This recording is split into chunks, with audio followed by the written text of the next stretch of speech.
ईद पर भी तनख्वाह हमें नहीं दी और हमारे बच्चे जो है बिल्कुल भूखे और दूसरों की मुंह की तरफ देखते रहे। हमें कहानियां सुनाते हैं और धमकियां देते हैं कि निकल जाओ, हम आपको फट मार देंगे, हम आपको ये कर देंगे, हम आपको थाने बंद करा देंगे। जाओ जिधर जाना है, जिस बाप को बताना है बताओ, कोई तनख्वाह नहीं है, आप हमारे एम्प्लॉय नहीं हो। इनकी वजह से हम रोड पे आ गए।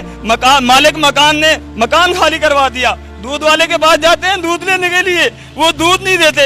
राशन लेने के लिए जाते हैं, वो कहते हैं भाई उधार नहीं मिलेगा, पैसे ले आओ फिर मिलेगा आपको। 2 महीने 15 दिन हो गए, हमें अभी तक तनख्वाह नहीं मिली। मेरी वाइफ क्या कर रही है, और दूध ना मिलने की वजह से उनको जो है सूखी रोटी जो है ना पानी में भिगो के उस बच्चे को खिलाती रही है। वो बच्चा बीमार हो गया। अब मेरे घर में खुदा की कसम आज आटा नहीं है। अब मैं क्या बताऊं इनको। कम से कम हमें कुछ ना कुछ, हमने इनको कहा था कि हमें ईद पे कुछ ना कुछ पैसे दे दें ताकि लोग ईद पे अगर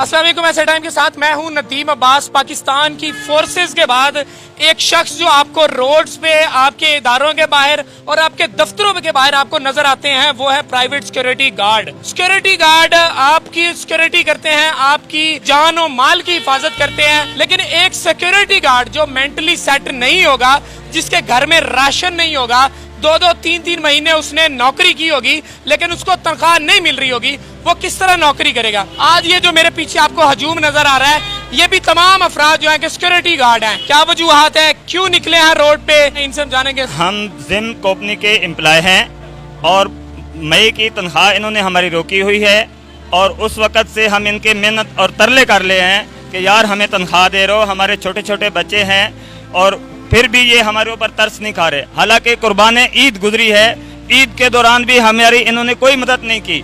उस वक़्त भी हम इनके मिन्नतें और तरले करते रहे। इन्होंने कहा कि आज मिलेगी, कल मिलेगी, लेकिन उसके बावजूद इन्होंने हमें सिर्फ लारा लगाया है। ईद पर भी तनख्वाह हमें नहीं दी और हमारे बच्चे जो है बिल्कुल भूखे और दूसरों की मुंह की तरफ देखते रहे कि यार हमारे बाप भी हमारे लिए कोई खाना लाएगा या गोश्त लाएगा, हम क्या करें, हम ना कुर्बानी कर सके। इनकी वजह से हम रोड पे आ गए।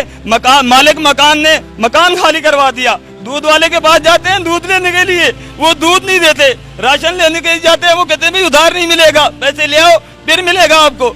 हम क्या करें, किस रास्ते पे जाएं। इन्हीं के सुपरवाइजर साहब हैं, हमें कहानियां सुनाते हैं और धमकियां देते हैं कि निकल जाओ, हम आपको फट मार देंगे, हम आपको ये कर देंगे, हम आपको थाने बंद करा देंगे। जाओ जिधर जाना है, जिस बाप को बताना है बताओ, कोई तनख्वाह नहीं है, आप हमारे एम्प्लॉय नहीं हो। हालांकि 1.5 साल हमने इनके अंडर नौकरी की है, हर बंदा गवाह है, इतने जो पर्सन ये खड़े हैं। अच्छा बहन, क्या मामला हैं, आप रोड पे आई हैं तो क्या वजूहात बनी? एक्चुअली ऐसे कि लास्ट जो हमारी मई की सैलरीज हैं वो इन लोगों ने रोक के रखी हुई हैं। हर वीकेंड पे ये कह दिया जाता है कि आपको सैलरी मिल जाएगी, लेकिन वो वीकेंड गुजर जाता है लेकिन सैलरी नहीं आती।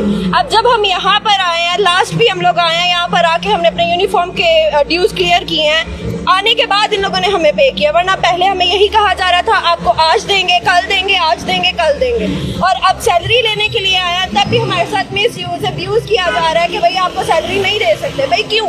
आप अपना रिकॉर्ड तो देखें, इनके रिकॉर्ड में हमारी जो है सारी की सारी डाटा एंटर है। 1 से 1.5 साल हमने इनके अंडर काम किया और अब सैलरी देने की बारी आई है, कह रहे कि आपने हमारे अंडर काम ही नहीं किया। How is it possible? आप भी सर तनख्वाह ले लें। मैं भी तनख्वाह लेने के लिए आया हूँ। मैं दरअसल इन तमाम लोगों का सीनियर हूँ। ऐसी बच्चियाँ जिनके घर बच्चे बीमार हैं, दवाई के पैसे नहीं, इनको कम से कम हमें कुछ ना कुछ, हमने इनको कहा था कि हमें ईद पे कुछ ना कुछ पैसे दे दें ताकि लोग ईद पे अगर हमारे हालात इतने तंग हो गए हैं। यकीन माने कि मैं अपने बच्चों के लिए दूध लेता था, उन लोगों ने उनको पैसे ना देने की वजह से आज जो है ना मेरे बच्चे दूध नहीं पी रहे। छोटे हैं, 2 साल का बच्चा है। मेरी वाइफ क्या कर रही है, और दूध ना मिलने की वजह से उनको जो है सूखी रोटी जो है ना पानी में भिगो के उस बच्चे को खिलाती रही है। वो बच्चा बीमार हो गया। 2 महीने से मैंने बिजली का बिल नहीं दिया, मेरा मीटर कट हो गया। अब मेरे घर में खुदा की कसम आज आटा नहीं है। अब मैं क्या बताऊँ, किधर जाएँ, किससे पैसे मांगे।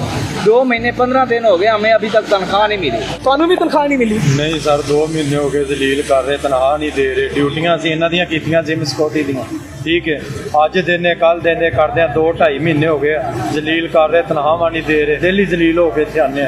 कि जी तनख्वाह दे दो, तनख्वाह दे दो, तनख्वाह नहीं दे रहे सानू। हमारी अपील है, इनकी अपील है, सबकी बहन बेटियां सबकी, ये जितने भी लोग हैं इनका हक इनको दिलवाया जाए।